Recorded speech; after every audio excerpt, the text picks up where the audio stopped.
Hello friends, आप सभी का स्वागत है हमारे नए यूट्यूब चैनल एडुटेनमेंट पर। तो दोस्तों, हमारी इस एनसीईआरटी की सीरीज़ में क्लास 6 ज्योग्राफी का आज आखिरी अध्याय है, चैप्टर नंबर 6, हमारा देश भारत।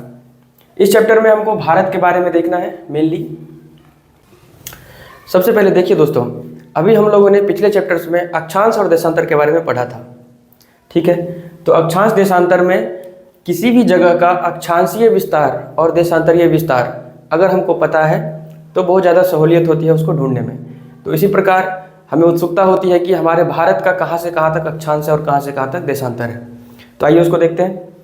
हमारा जो भारत है इसका अक्षांशीय विस्तार 8 डिग्री 4 मिनट नॉर्थ से लेकर 37 डिग्री 6 मिनट नॉर्थ तक है। यानी कि जो ये नीचे का हिस्सा है, कन्याकुमारी का हिस्सा है, ये 8 डिग्री 4 मिनट नॉर्थ लैटिट्यूड पर स्थित है।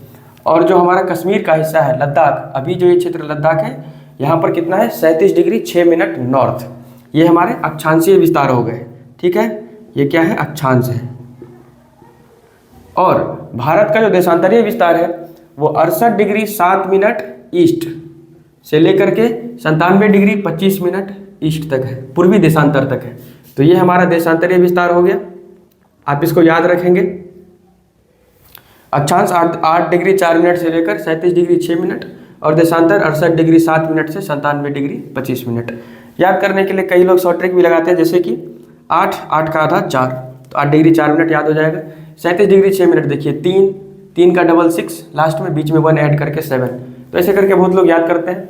यहाँ पर 6 7 8 है ना, यहाँ पर देखिए 5 2 7 2 9। तो अपना एक शॉर्ट ट्रिक बना सकते हैं, लेकिन आपको ये याद रखना है चारों, ठीक है। इसके बाद देखिए भारत के इस साइड, यानी कि हमारा जो दाया साइड है, इधर बंगाल की खाड़ी है। इधर जो समुद्र है इसका क्या नाम दिए है, बंगाल की खाड़ी। और इधर जो है इसको बोलते हैं अरब सागर, ठीक है। पूर्वी भाग में बंगाल की खाड़ी, पश्चिमी भाग में अरब सागर, ठीक है। ये नाम याद रखेंगे। भारत का जो कुल क्षेत्रफल है, भारत का कुल क्षेत्रफल 32.8 लाख वर्ग किलोमीटर है, ठीक है। 32.8 लाख वर्ग किलोमीटर।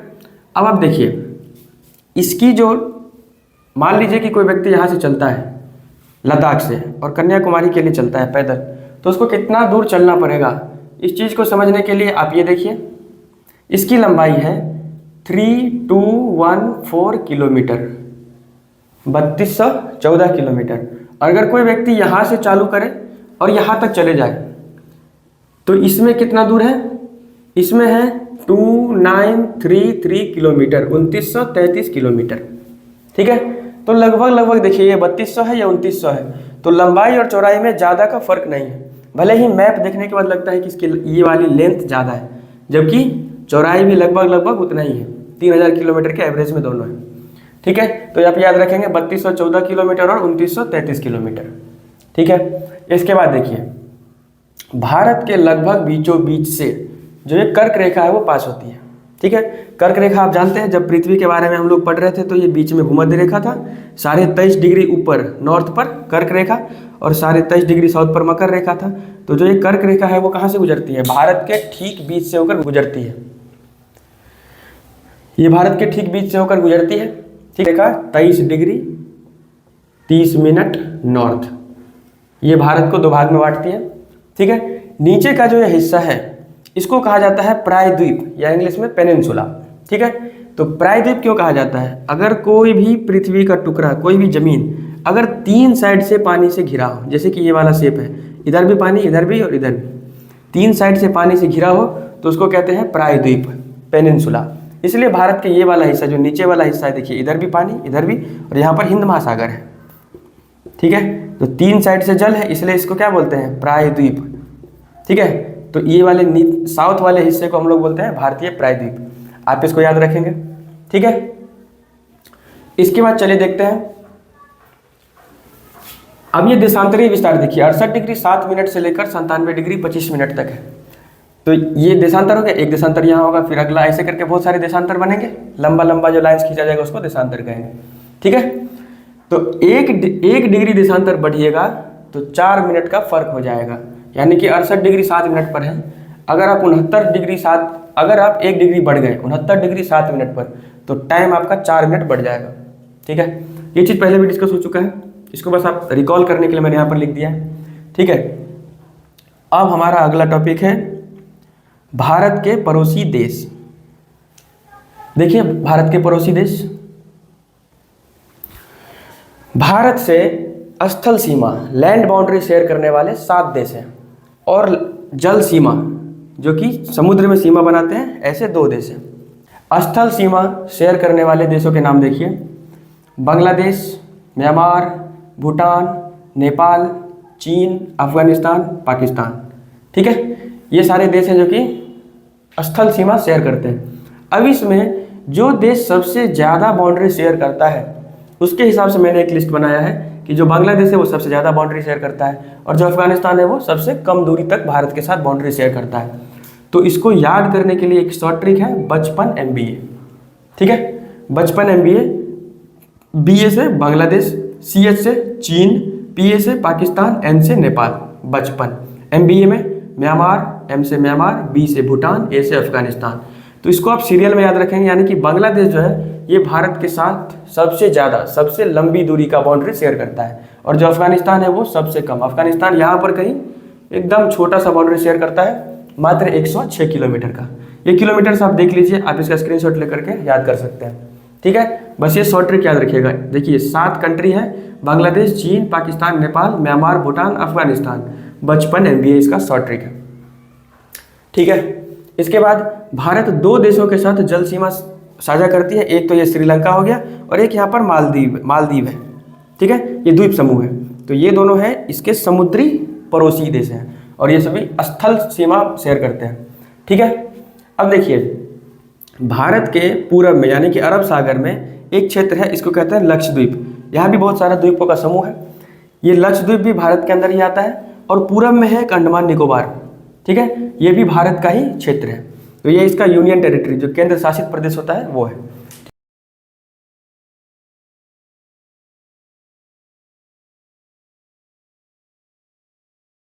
8 राज्यों से कर्क रेखा गुजरती है।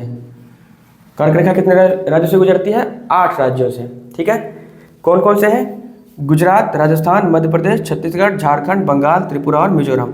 इसको भी आप शॉर्ट ट्रिक के माध्यम से लाइन से याद रख सकते हैं। पश्चिम से पूरब की ओर बढ़ेंगे तो पहला राज्य कौन आएगा? गुजरात, और लास्ट में मिजोरम। और अगर पूर्व से पश्चिम बढ़े तो पहला मिजोरम, लास्ट में गुजरात। आप इसको भी याद रखिएगा।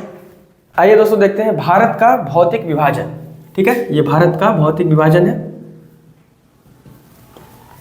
देखिए भारत के पास जितनी भी जमीन है 32.8 लाख वर्ग किलोमीटर की जमीन है, उसको आप इन 6 कैटेगरी में बांट सकते हैं। ठीक, 6 टाइप का भौतिक विभाजन आप कर सकते हैं। पहले नंबर पर है पहाड़, जो सबसे उत्तरी हिस्सा है। ये पूरा पहाड़ी एरिया, आप जानते हैं यहाँ पर हिमालय पर्वत श्रेणी है। ठीक है, भारत का जो उत्तर से रक्षक है वो कौन है? हिमालय पर्वत श्रेणी। इस हिमालय पर्वत श्रेणी को 3 टाइप से बांटा गया है। देखिए क्या है, हिमालय को 3 टाइप से बांटे हैं।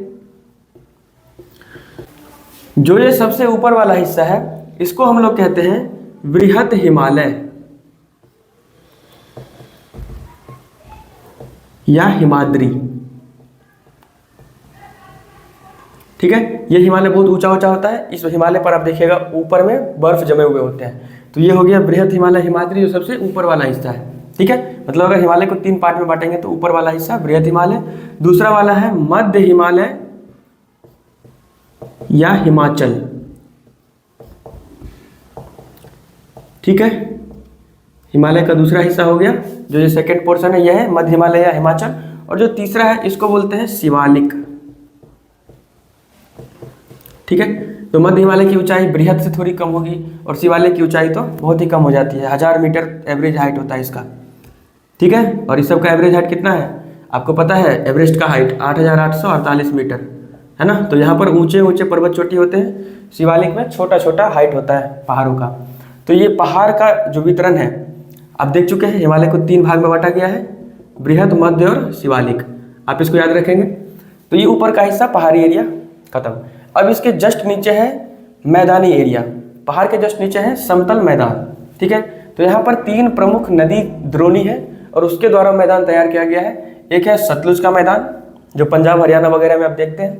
एक है गंगा का मैदान, यूपी बिहार के क्षेत्र में देखने के लिए मिलेगा, और एक है ब्रह्मपुत्र का मैदान, ये आपको असम मेघालय इस एरिया में देखने के लिए मिलेगा। तो ये 3 मैदानी एरिया है। जो सेकंड मैदान हम लोगों ने डिवाइड किया है, ये सतलुज का मैदान, गंगा का मैदान और ब्रह्मपुत्र का मैदान। क्लियर है? ये हो गया मैदान। अब देखिए पठार, यहाँ पर भी छोटे छोटे पठार हैं, मालवा का पठार, ठीक है, बघेलखंड, बुंदेलखंड, ये सब क्या है? पठार है। तो इस मैदान के बाद वाला जो हिस्सा है, जो ये प्रायद्वीपीय हिस्सा है, इसमें लगभग आप देखिएगा पठार का क्षेत्र ज़्यादा है। ठीक है, पठार क्या होता है? पहाड़ हो गया जिसकी चोटी होगी, ऐसा पीक बना हुआ होगा, वो हो गया पहाड़। और पठार का जो है वो भी पहाड़ जैसा ही था पहले, लेकिन ऊपर से मान लीजिए ऐसा कट के हट गया, अपर्दन हो गया, तो अब ये क्या हो गया? पठार हो गया। इसकी हाइट कम हो गई और जो नुकीलापन था वो खत्म हो गया, तो इसको बोल देंगे पठार। ठीक है, और ये हो गया पहाड़। तो ये अंतर होता है। तो पठार पुराने समय में कभी पहाड़ रहा होगा, अब क्या हो गया? पठार हो गया है। ठीक है, तो ये दक्कन का पठार देखिए सबसे प्रमुख है महाराष्ट्र में, इसका आप देखिएगा महाराष्ट्र में ज़्यादा विस्तार है दक्कन के पठार का। ठीक है, तो इसके भी बनने की कहानी है, वो सब हम लोग कभी डिस्कस करेंगे। ठीक है, अब देखिए तो पठार हो गया। चौथा नंबर है मरुस्थल। तो मरुस्थल हमारा कहाँ पर है? आप सभी जानते हैं, राजस्थान में। राजस्थान का हिस्सा मरुस्थल है। तो राजस्थान में एक श्रेणी है अरावली श्रेणी। ठीक है, तो अरावली के पश्चिम में क्या है? मरुस्थल है, और अरावली के पूरब में नॉर्मल मैदान जैसा क्षेत्र है। कई लोगों को कन्फ्यूजन रहता है कि राजस्थान में पूरा बालू होगा, ऐसा नहीं है। राजस्थान में जो अरावली श्रेणी है, उस अरावली श्रेणी के पश्चिम में पूरा रेगिस्तान है। जैसे मान लीजिए अगर ये पर्वत है तो अरावली पर्वत, इसके पश्चिम में मरुस्थल मिलेगा, और इसके पूरब में खेतीबाड़ी सब होता है। ठीक है, तो आधे राजस्थान में बालू है, आधे में खेतीबाड़ी होती है। ठीक है, अब देखिए तो ये मरुस्थल आपको यहाँ पर देखने के लिए मिल गया। मरुस्थल 2 टाइप का होता है, एक होता है गर्म मरुस्थल, ठीक है, और एक होता है शीत। तो जैसे यहाँ पे लद्दाख है, इसको क्या बोलते हैं? ठंडा मरुस्थल बोला जाता है, पूरा बर्फ है, तो इसको कभी कभी ठंडा मरुस्थल भी बोला जाता है। ठीक है, इसके बाद देखिए तटीय मैदान। अब भारत का जो ये नुकीला हिस्सा नीचे आप देखते हैं, जिसको प्रायद्वीप कहा जाता है, इस प्रायद्वीप में ये वाला जो हिस्सा है इसको बोलते हैं पश्चिमी तट। ठीक है, और ये वाले हिस्से को बोलते हैं पूर्वी तट। ठीक है, पश्चिमी तट जो है यहाँ पर पहाड़ देखने के लिए मिलता है, तो ऊंचा है, और पूर्वी तट समतल मैदान जैसा है। तो ये क्या है? ये जो स्लोप है, आप इसको ऐसे मान लीजिए कि इसको अगर पकड़ के उठा दिया जाए तो पश्चिमी तट उठ गया और पूर्वी तट झुका हुआ है, तो इधर का स्लोप है। ठीक है, यही कारण है कि बहुत सारी नदियाँ जिधर की ओर स्लोप होगा उधर ही बहेगी नदी, है ना। तो इस स्लोप होने के कारण उधर नदियाँ जाती है। तो इस पश्चिमी तट और पूर्वी तट के बगल के हिस्से में देखिए, इस साइड का हिस्सा है समुद्र तट की तरफ, ये छोटा छोटा यहाँ पर मैदान है, समतल मैदान है। तो ये एक तटीय मैदान वाला क्षेत्र हो गया। ठीक है, और इसके बाद एक है द्वीप समूह, जो हमारा ये लक्षद्वीप और अंडमान निकोबार हो गया। ये इस प्रकार के इसके पास 2 द्वीप समूह भी है। ठीक है, तो ये भारत का आपका हो गया भौतिक विभाजन। ठीक है, अगर राजनीतिक विभाजन की बात करें तो भारत में कितने राज्य हैं? राज्य 28 है, और केंद्र शासित प्रदेश भी 8 है। देखिए दोस्तों, इस लक्षद्वीप के बारे में एक पॉइंट है, एक तथ्य है कि ये कहा जाता है कि ये प्रवाल द्वीप है। प्रवाल द्वीप का मतलब समझिए क्या होता है? समुद्र में रहने वाले छोटे छोटे एक जीव होते हैं, उसका नाम है पॉलिप। समुद्री जीव है, उसका नाम है पॉलिप। तो ये क्या होता है? जब ये पॉलिप मरता है, ठीक है, तो इसका जो कंकाल है, इस कंकाल के ऊपर इसके बच्चे, इसके आगे जो जनरेशन है वो रहते हैं। ठीक है, फिर वो भी मर गया तो उसके ऊपर फिर से एक कंकाल, उस कंकाल के ऊपर और लोग रहने लगते हैं, और पॉलिप आके रहने लगते हैं। ठीक है, तो ऐसे करते करते ये ढेर बढ़ता जाता है, और ये ढेर बढ़ते बढ़ते एक समय ऐसा आता है कि समुद्र के ऊपर दिखाई देने लगता है। कंकाल का अगर जमा होते चले जाए तो क्या होगा? ये समुद्र के बाहर दिखने लगेगा। तो इसी प्रकार का यहाँ पर द्वीप है। लक्षद्वीप में जो है वो क्या है? प्रवाल द्वीप है। ठीक है, उम्मीद करते हैं आपको प्रवाल द्वीप समझ में आया होगा। पॉलिप नाम का क्या होता है? छोटा छोटा जंतु, समुद्री जंतु है, जिसके कंकाल पर क्या होता है? उसके आगे के जनरेशंस बचते हैं, रहते हैं, और वो भी धीरे धीरे मरते रहते हैं, और उस पर कंकाल जमा होते रहता है। ठीक है, तो ये समुद्र के बाहर आ जाते हैं और एक द्वीप जैसा दिखने लगता है, उसको बोलते हैं प्रवाल द्वीप। ये लक्षद्वीप कैसा है? प्रवाल द्वीप का एक उदाहरण है। ठीक है, उम्मीद करते हैं दोस्तों आपको यहाँ तक समझ में आया होगा। एक फैक्ट और, ये जो मैदान बनते हैं, जो ये पहाड़ के जस्ट नीचे मैदान, ये जो पहाड़ के जस्ट नीचे मैदान बनते हैं, इसको समझिए। पहाड़ में जो नदियाँ चलती है, पहाड़ से नदी चलेगी, या तो ग्लेशियर पिघलेगा या बारिश के कारण जो पानी आता है वो अपने साथ जलोढ़ निक्षेप, एक वर्ड मिलेगा जलोढ़ निक्षेप। आप समझिए ये क्या है, जलोढ़ निक्षेप हो गया कि जो नदियां बहती हैं वो अपने साथ जो अपरदित मिट्टी लेकर आती है, अपर्दन काटने के बाद जो मिट्टी लेकर आती है उसको हम लोग कहते हैं जलोढ़ निक्षेप। तो ये जो पहाड़ों को काट करके निक्षेप लाती है वही यहाँ पर जमा होते होते धीरे धीरे क्या हुआ है, मैदान का निर्माण हो गया है। ठीक है, तो ये इन मैदान के निर्माण के बारे में आप समझ गए, लक्षद्वीप के बारे में समझ गए, प्रवाल द्वीप क्यों कहा जाता है। क्लियर है? तो उम्मीद करते हैं दोस्तों आपको अभी तक समझ में आया होगा। इसी के साथ हमारा चैप्टर नंबर 6 भूगोल का खत्म हो जाता है। ठीक है, इसको और भी डिटेल से आगे जब हम बढ़ेंगे 7, 8, 9, 10 में, तो इन सारी चीज़ों को हमको और डिटेल में देखना है। ठीक है, फिलहाल क्लास 6 के स्टैंडर्ड के हिसाब से बताया गया है। तो दोस्तों उम्मीद करते हैं आपको ये सीरीज अच्छी लग रही होगी। आज हमारा क्लास 6 का भूगोल खत्म हो गया है। इसके आगे क्लास 6 का इतिहास हम चालू करने वाले हैं। क्लास 6 के इतिहास को 1 by 1 चैप्टर कंप्लीट करेंगे। ठीक है, उसके बाद फिर नागरिक शास्त्र, और फिर क्लास 6 कंप्लीट होने के बाद हम लोग क्लास 7 की ओर बढ़ेंगे। ठीक है, तो आशा करते हैं आपको अच्छा लगा होगा ये सीरीज। आपसे उम्मीद है कि आप भी थोड़ा प्यार दिखाएंगे इस चैनल को। आपका ही अपना चैनल है, इसे ज़्यादा से ज़्यादा लोगों तक शेयर करें। एक बार फिर से आप सभी को धन्यवाद हमारे चैनल से जुड़ने के लिए। Thank you.